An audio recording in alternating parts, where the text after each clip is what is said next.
interview now you'll see only on Fox 11. Rachel?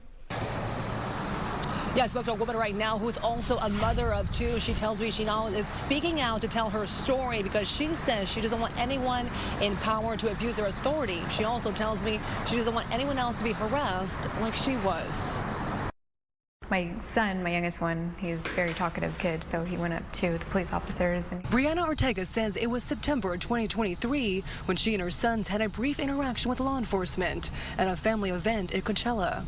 She says among the group was Riverside County Deputy Eric Piscatella. I had a conversation with the sheriff, and that was that. You know, I didn't think anything of it. Brianna says no contact information was exchanged, but she says months later she started receiving unsolicited texts. She says she did respond to him because she needed police assistance for an issue her sister had. But she says his texts became more persistent and romantic and escalated when he showed up to her house unannounced while in uniform. As soon as I got there, I had put my stuff down and I was walking to the bathroom, and then I hear banging on my door. She says she let him in because he claimed someone was in her backyard and had jumped the fence. Brianna says she became suspicious and started recording this encounter. Yeah, you look pretty without makeup. Sorry, I didn't mean to be rude or unprofessional. In the video, Brianna says you can hear him complimenting her and interacting with her kids. What school do you guys go to? That's when Brianna says she reported him to the Riverside County Sheriff's Department. Her attorney says after that, the department started an investigation. Well, it turns out he was using law enforcement databases to access her personal information, including her phone number and address. And he was charged criminally and ultimately pled to several misdemeanor counts as a result of this. Brianna says nearly 2 years later, the fear of being harassed or stalked still lingers. I just, in a bubble, you know, I go to work, come back, and, you know, had to put up cameras and, you know, just try to protect myself the best way I can. And we did reach out, of course, to the Riverside County Sheriff's Department about this lawsuit, which, by the way, was filed last month, and we are still waiting for a response. We're live in Studio City. Rachel Aragon, Fox 11 News. And Rachel, what do we know about this deputy's current status since he did face misdemeanor charges? Yeah, he is currently no longer with the department, of course, but again, the concern from the victim as well as the attorney, they told me today they don't want this. Similar things happening, of course, in other departments as well. So we'll see what happens there. But as you can hear from the victim herself just now, she was not pleased with those lesser charges. Deputies accused the married couple who were public servants of a cover-up. The husband was a former Davidson County EMT. The wife is a former police officer. WFMY News 2's Amber Lake has the alarming details. Davidson County EMS confirms Benjamin Myers no longer works for the county. This comes just days after his arrest alongside his wife, Jennifer Myers, a former Brookford police officer in a town near Hickory. Both are accused of using their positions to interfere in a child sex abuse investigation. According to court documents, Benjamin Myers told his wife about the case against their friend Jeremy Amburn. Investigators say that tip led to the destruction of key evidence. Both now face felony charges for obstruction of justice and accessing government computers. Brookford town leaders confirmed Jennifer Myers is no longer with the police department. Her last day was 3 days ago. She'd been there less than 3 months and was still in training at the time. The town says her charges are unrelated to her work on the force. The couple has been ordered not to contact their friends, the primary suspects in this case, Jeremy and Angela Amburn. Deputies say the Amburns were arrested earlier this month in Denton. Jeremy Amburn's faces multiple child sex crime charges and remains jailed without bond. Angela Amburn's in charge with aiding and abetting. The Davidson County Sheriff's Office says the investigation is ongoing with more details expected in the weeks ahead. Both Jennifer and Benjamin Myers have bonded out. I reached out to the both of them today. Jennifer told us no comment. Benjamin did not respond. Good morning and welcome back to the Bad Apple Report. It's 7:30 a.m. bright and early right here at home on the range. Thank you so much for being here today, folks. I really appreciate you. Thanks for letting me have a couple days off. Had a lot of work to do and I couldn't think about bad cops. So we're going to start our day out with a 1 for the money, a 2 for the show, a 3 to get ready, and a... Wait a second. Nobody wants to hear anything about your blue suede Crocs there, buddy. They probably want to hear some Jailhouse Rock. Maybe a little Love Me Tender. This is a Florence police officer who looks like Elvis. He's been arrested for domestic violence, placed on leave. Okay, hothead. Florence, Alabama. One Florence police officer is on administrative leave after he was arrested and charged with third-degree domestic violence. The Lauderdale County Sheriff's Office responded to a 911 disturbance call on Saturday involving an off-duty Florence police officer and another person.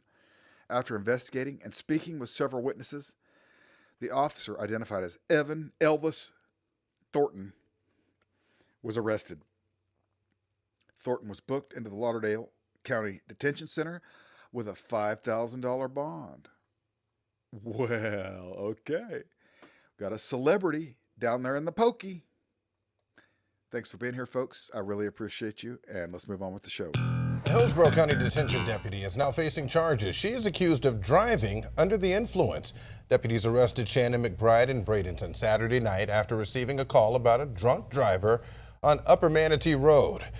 That's near State 64. They later found McBride in the parking lot of the Brixley apartment complex. They say she refused to give a breath sample. She has worked with HCSO for 7 years. Right now, McBride is on administrative leave without pay. She was released on bond yesterday. Ricky Ramey's time as Lynn Haven police chief is over. The news first broke as a suspension, then quickly turned into a resignation. As News 13's Grace Velez tells us, it's the final chapter in a long story that's been full of controversy. We spoke with interim city manager Chris Lightfoot, who told us that the city's initial plan after closing out Ramey's personnel review was to suspend him without pay. However, after going through the report with Ramey decided himself it would be best for him and the city to retire effective immediately. The press release cites Ramey's alleged misuse of city property and other violations. News 13 had previously reached out to Lightfoot following claims that Ramey had been using a city golf cart for personal use. At the time, Lightfoot hadn't been able to substantiate those claims, but on Thursday, Lightfoot confirmed the golf cart use was an aspect of Ramey's personnel investigation. Ramey has been repeatedly criticized over questionable decisions while serving as Lynn Haven's police chief. Some of the larger issues involved giving a gun from the evidence locker to former city manager Michael White. White then used the gun to threaten his wife and himself. Ramey had to publicly apologize for comments he made and texted about City Commissioner Judy Tinder. Then last year, he left the parking lot of a Miss Newbie's lounge after he hit a parked car in his personal vehicle. Many members of the public and several city council members have called for his termination, but former city manager Vicky Gaynor never took it further than suspending him. In Bay County, Grace Velez, News 13, Panhandle Strong. Okay, folks, we are in Monroe, Louisiana. That is how it's pronounced. Louisiana. It's a Monroe police officer. He's been arrested on sexual misconduct. That's the only kind of X they have down there. Just kidding. I know I have at least one friend in the comments section that's from Monroe. How are you doing? I love Monroe. It's a nice little town. It's nothing like West Monroe. Okay. This guy's been placed on administrative leave there in Monroe, Louisiana. And he's watching right now going, man, at least I know how to iron a shirt. This Monroe Police Department officer has been arrested and charged with third-degree grape, according to booking records from the Ouachita Parish Sheriff's Office. Chad Austin Prather. Oh, making the Prather name look... Come on, Chad Austin, goofball. 41-year-old of... Oh, he's from West Monroe. See, told you. He was booked into Ouachita Correctional Center on September 26, 2025, following the issuance of a true warrant for his arrest. He's being held on a $100,000 bond and scheduled to appear in the 4th Judicial... Whoa. It must have not been a relative for it to be that much money. Just a legend. The Monroe Police Department confirmed that Prather has been placed on administrative leave pending the outcome of both criminal and internal investigations. His public statement department emphasized its commitment to transparency and accountability, and we're damn sure not wasting our breath on that. Thank you so much for being here, folks. I do appreciate it. Let's move on with the show. They preyed upon women during their most vulnerable moments, hoping they would be shamed into silence and wouldn't trust law enforcement. Torrance was wrong. A former Sanger police officer convicted of sexually assaulting 4 women while on duty learned his punishment today. Action News first told you about 41-year-old J.D. Torrance in 2021 when reports surfaced claiming he abused his authority as a law enforcement officer to assault women. Action News reporter Tiffany Olin joins us from the live desk with how long Torrance will be behind bars. Tiffany? Well, a federal judge handed down 5 consecutive life sentences for Torrance today. That's the maximum punishment. Now, this stack of papers details his assaults on 4 women while he was in uniform. We want to warn you, some of the details may be difficult to hear. Count 1 says Torrance kidnapped a woman, locked her in his patrol car, and sexually assaulted her. Another of his victims now filing a civil lawsuit against Sanger and its police department as she continues to deal with the trauma. Life behind bars. That's the punishment for former Sanger police officer J.D. Torrance, convicted of sexually assaulting 4 women while on duty. Torrance's actions represent one of the most serious betrayals of public trust possible. Sanger Police Chief John Reynolds says Torrance joined the force in 2016. Court documents show his abuse of power started in 2017 and went on for years. By abusing his badge to commit repeated sexual assaults under the color of authority, he not only victimized vulnerable women, but also inflicted lasting harm upon the reputation and the integrity of the Sanger Police Department. The Fresno County Sheriff's Office says the first allegation against Torrance came in June of 2021. Brave, courageous individuals came forward and told us that they were victims of crimes, heinous, violent sexual crimes by Officer Torrance. Because of their bravery, Torrance was placed on leave, then arrested that fall. No law enforcement officer is above or beyond the law. One of his survivors, represented by Butch Wagner, was around 67 years old when Torrance stalked and took advantage of her. He raped her on multiple occasions. You know, he had told her he needed to help her, needed to talk to her, and let her into her house, and that's where it happened. And he was forceful about it. I mean, it was horrible. Wagner and that survivor now filing a civil lawsuit against Sanger and its police department.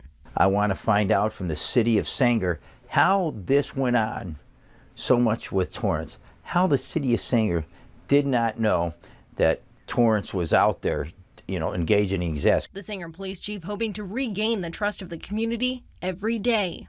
It's like, we're not brushing anything under the carpet. There is not a corrupt agency. We're going to do the right thing. Law enforcement continue to encourage possible victims in any case to come forward so they can bring justice to the abuser and their victims. Wagner says if the civil case is not settled, they could go to trial next year. Looks like we have here another officer who couldn't maintain his cool. And he does like many cops do that wind up on the show. He wound up in a domestic violence case, bringing his work home. 5 across the eyes for her, like everybody he encounters all day long, allegedly. It's a Cabell County, West Virginia officer. That's right. That's where the toothbrush was invented, in Cabell County, West Virginia. A South Charleston police officer faces several charges after allegedly assaulting his wife on multiple occasions, court records said. He brings his work home. Allegedly, Matthew Ripley's only 31. He's charged with 5 counts of domestic assault and 5 counts of domestic battery following an incident Saturday at his residence, according to the criminal complaint filed by the Cabell County Magistrate Court. West Virginia State Police said they were called to his Cabell County home just after 10 p.m. Saturday following an incident where Ripley's wife said he took her phone, grabbed her by the hair, and shoved her. Ripley was also allegedly involved in a previous incident Thursday where he's accused of grabbing his wife by the hair, shoving her to the ground, and yelling, "I'll beat you effing," while standing over her. What a bad apple. The woman told troopers he allegedly verbally assaulted her for hours after the incident and had previously threatened to kill or beat her on multiple occasions. Troopers said that they observed multiple bruises on the woman's body, and they were physically and characteristically consistent contact with gripping and strike marks. Okay. That's the deal. Ripley was listed in the complaint as an active South Charleston police officer. That's what you get when you're in South Charleston. You get domestic violence abusers for cops. Let's move on. Update on the investigation into an incident involving a now suspended Beaufort County Sheriff's deputy. That's after this video circulating on social media shows him pulling a firearm on a group of teens. WJCL 22 News' Sabrina Lee is on Hilton Head Island with the very latest developments. Beaufort County Sheriff's Office is conducting an internal investigation into an incident that happened right here on Hilton Head Island, and we now know that SLED is getting involved as well. South Carolina Law Enforcement Division said in a press release Tuesday that they are investigating the actions of the off-duty Beaufort County's sheriff's deputy who was suspended Sunday. This follows a video showing him drawing his firearm during an encounter with a group of boys in his Hilton Head Island neighborhood. Get down. The 14th Circuit Solicitor's Office stated once the review is complete, the Public Integrity Unit, a unit that examines incidents involving law enforcement officers, will decide if criminal charges are appropriate. An investigation into possible administrative violations is being handled by the Beaufort County Sheriff's Office. The deputy, who has not been publicly named, was suspended without pay and was relieved of his badge and all department-issued weapons and equipment.